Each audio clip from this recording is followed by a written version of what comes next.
नतीजों का दौर है तो चौथी तिमाही में क्वेस कॉर्प की आय में 11% की बढ़ोतरी हमें नजर आई है। मुनाफे में 226% का उछाल आया, साथ ही मार्जिन में भी सुधार हुआ है। नतीजों और ग्रोथ आउटलुक पर चर्चा के लिए हमारे साथ कंपनी के ग्रुप सीएफओ कमल पाल होदा जी जुड़ चुके हैं। कमल जी नमस्कार, गुड आफ्टरनून। और सबसे पहले आपको अक्षय तृतीया की ढेर सारी शुभकामनाएं। नतीजों की बड़ी बातें तो मैंने सबके सामने रख दी, लेकिन अगर मैं इन नतीजों में तमाम चीज़ों को देखूं तो हमने देखा कि पिछले 4-5 सालों में जो CAGR रेवेन्यू रहा है वो 21% के आसपास रहा है। FY24 में 11% की ग्रोथ आपने दर्ज की है मैक्रो हेडविंड्स की वजह से। अब जाहिर सी बात है निगाह भविष्य की ओर है। FY25 का अगर हम आउटलुक समझना चाहें तो वो किस तरह का नजर आता है, उस पर आपका क्या नजरिया है? जरूर, धन्यवाद, नमस्कार एंड आपको और आपके सभी श्रोताओं को अक्षय तृतीया की हमारी तरफ से भी बहुत बहुत बधाई।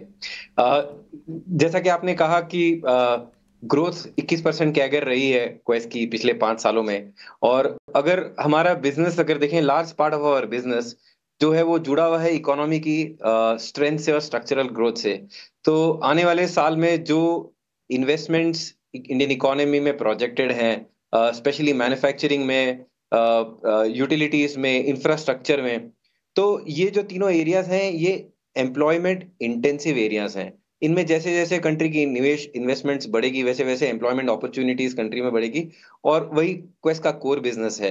तो हम अनुमान लगाते हैं कि हम आने वाले साल में हमारी जीडीपी ग्रोथ रेट का 2 से 3 टाइम्स ग्रो करने चाहिए in terms of our top line growth, in terms of our head count growth. तो रेवेन्यू ग्रोथ तो काफ़ी स्ट्रॉन्ग दिख रहा है। मैं आपसे डीमर्जर पर सवाल पूछना चाहती हूँ। फरवरी के महीने में आपने 3-वे डीमर्जर अनाउंस किया था। आपने तभी कहा था कि 12 से 15 महीने लगेंगे डीमर्जर को कंप्लीट होने में। क्या बता सकते हैं उसमें प्रोग्रेस कितना हुआ है? क्या आपको शेयर होल्डर्स और बाकी जो रेगुलेटरी अप्रूवल्स चाहिए थी उसमें क्या प्रोग्रेस रहा है? और इस डीमर्जर के चलते शेयर होल्डर्स के लिए क्या फ़ायदेमंद हो सकता है? जी, तो आशीषा, पहले तो ये डीमर्जर हमने जो फरवरी में बोर्ड से अप्रूवल लेके अनाउंस किया था वो अभी एज पर प्लान है। पिछले 2.5 महीने में हमने BSE और NSE पे एप्लीकेशंस डाली थी। कोई शेयर होल्डर कंप्लेंट्स नहीं है, और हम एक्सपेक्ट कर रहे हैं कि इस क्वार्टर में हमको सेबी का अप्रूवल मिल जाना चाहिए। उसके पश्चात हम NCLT में फर्स्ट मोशन एप्लीकेशन फाइल करेंगे। तो अभी तक हम लोग हमारे प्लान पे हैं। 12 से 15 महीने में हम निश्चय, हमारा बिलीव है कि हम ये NCLT प्रोसेस को कंप्लीट करके और इस डीमर्जर को कंप्लीट कर लेंगे। जहां तक रही बात की इससे अचीव क्या करेंगे, ये एक मिरर शेयर होल्डिंग डीमर्जर है जो कंपनी वैल्यू अनलॉकिंग के लिए कर रही है। इसे होगा ये कि हमारी आज के टाइम पर जो 3 बड़े-बड़े बिजनेसेस हैं, जो कि एक स्टाफिंग बिजनेस है, एक फैसिलिटी मैनेजमेंट बिजनेस है और एक टेक्नोलॉजी बिजनेस है। इन तीनों को अलग-अलग 3 लीगल एंटिटीज में डीमर्ज करके और लिस्ट किया जाएगा। शार्पर मैनेजमेंट फोकस रहेगा तीनों अपनी लीगल एंटिटीज में, अपने बिजनेसेस में, अपनी स्ट्रेंथ्स पे, अपने मार्केट स्पेसेस में इनको प्रगति करने का मौका मिलेगा। और इन्वेस्टर्स भी एक अपना इन्वेस्टमेंट थीसिस के हिसाब से चुन पाएंगे कि उनको कौन सी कंपनी में निवेश निवेश करना है बिटवीन द 3 कंपनीज। तो यही प्रीटेक्स्ट था हमारा ये डीमर्जर अनाउंस करने के लिए, और अभी तक हम अपने प्लान पर हैं। कमल जी, बहुत अहम बात आपने कही। आपने ख़ासतौर पे आपने इन सब चीज़ों में अपने स्टाफिंग बिजनेस के बारे में बात की, टेक्नोलॉजी के सेगमेंट की भी बात की।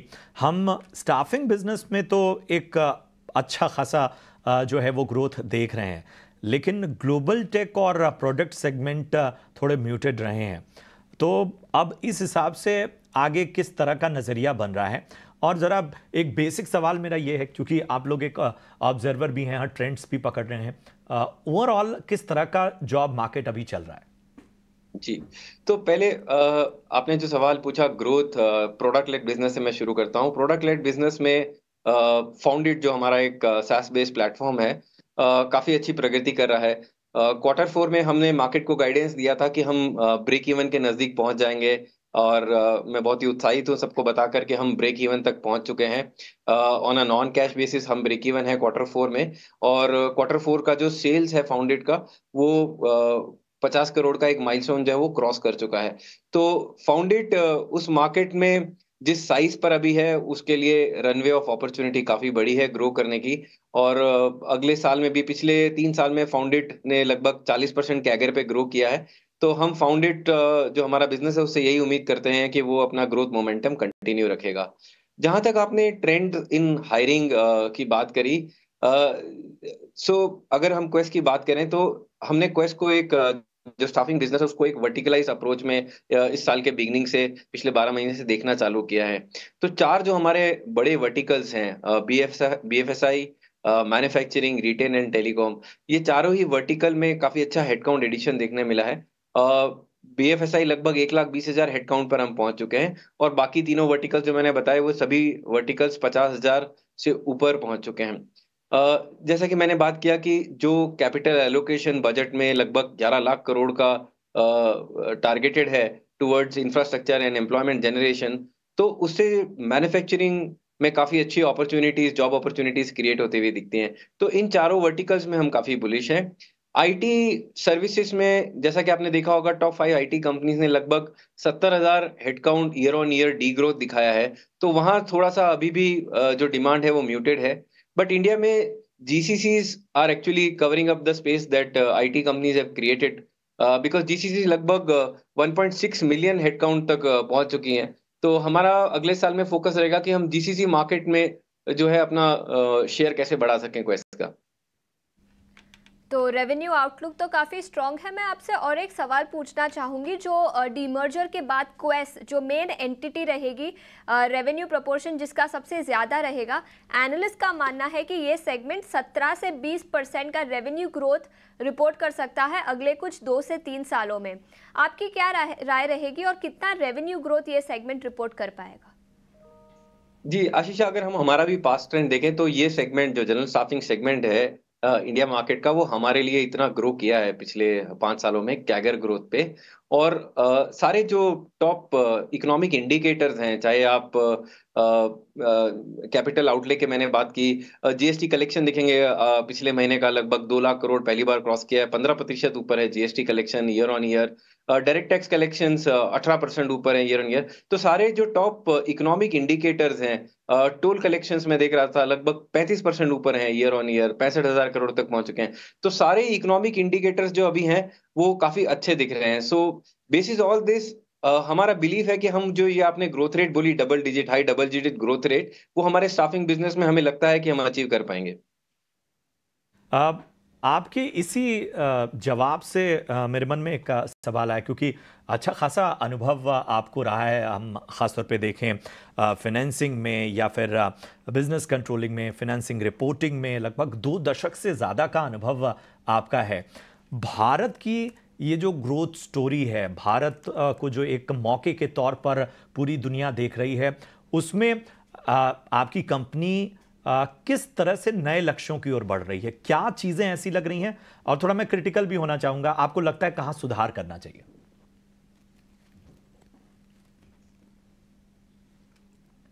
लगता है कुछ तकनीकी। जी कमल जी, आप तक आवाज पहुंच रही है मेरी?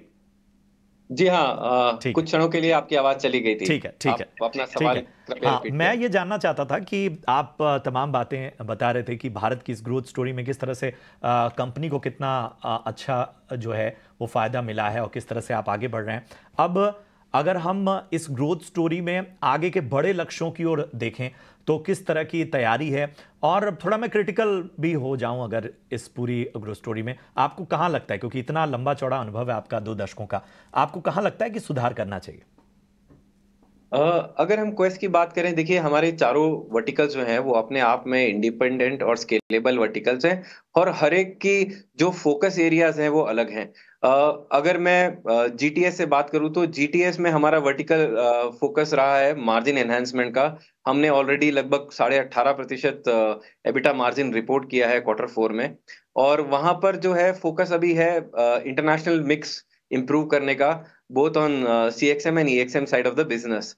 तो उस बिजनेस के लिए वो फोकस है। फाउंडेड की अगर बात करें तो वो अभी एक ग्रोथ फेज में है। 50 करोड़ क्वार्टरली रेवेन्यू पहली बार क्रॉस किया है, तो वहां पर हम लोग 40% कैगर ग्रोथ टारगेट कर रहे हैं, तो वो एक अलग ग्रोथ फेज में है और वहां पर जो नीतियां बनेंगी उस बिजनेस को आगे बढ़ाने की, वो ग्रोथ के फेज को ध्यान में रख के बनाई जाएंगी। स्टाफिंग बिजनेस जो है वो हमारा होम ग्रोन बिजनेस है। हम मार्केट लीडर हैं उस बिजनेस में और लगभग 4 lakh headcount general staffing business India में हमने एक माइलस्टोन क्रॉस किया है इस क्वार्टर में। तो वहां पर हम जो हमारी स्ट्रेंथ है हम उसी पे काम करना चाहेंगे, हमारे हेडकाउंट्स को बढ़ाना चाहेंगे। वर्टिकलाइजेशन अप्रोच जो हमने रखी है, थ्रू दैट हर वर्टिकल पे एक फोकस्ड अप्रोच रख के और उस वर्टिकल में मार्केट लीडर बनना चाहेंगे। और जो हमारा ऑपरेटिंग एसेट मैनेजमेंट बिजनेस है, वहां पर हम फायदा उठाना चाहेंगे। जो अभी हमारी कंट्री की ग्रोथ स्टोरी है, इतना इंफ्रास्ट्रक्चर डेवलपमेंट जो हो रहा है, इन सभी इंफ्रास्ट्रक्चर्स को डेवलप होने के बाद एक अच्छी मेंटेनेंस की जरूरत पड़ेगी और हम लगता है कि एकदम सही समय पर उस बिजनेस में इन्वेस्टेड हैं। तो वहां पर हम एडवांटेज उठाना चाहेंगे जो इंडिया की ग्रोथ स्टोरी है आने वाले एक दशक में, उसकी। तो हर बिजनेस के लिए एक डिटेल्ड स्ट्रैटेजी, एक डिटेल्ड कैपिटल एलोकेशन पॉलिसी है और यही हमारा रीजन भी रहा है डीमर्जर की तरफ जाने का, कि हर बिजनेस को एक अपना रनवे मिलेगा ग्रो करने का।